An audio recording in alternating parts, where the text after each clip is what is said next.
В городе Гагре уже царит сказочная новогодняя атмосфера. Еще в середине декабря Гагра стала преображаться к празднику. Так, на территории мемориала Славы установлен главный символ Нового года – 12-метровая красавица Эль. Здесь же на площадке светится светодиодная цифра 2019.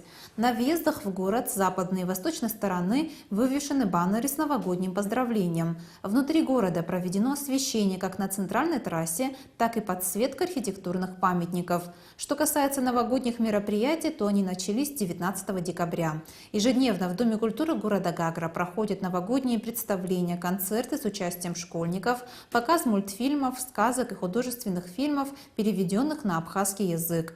Каждая школа и у себя проводит новогодний праздник. Среди них хотелось бы отметить представление с участием Деда Мороза и Снегурочки на упряжке, порадовавшее учащихся Гагарской абхазской первой школы на последней в уходящем году торжественной линейке, и новогодний огонек для учителей района, организованный в городской 4-й школе.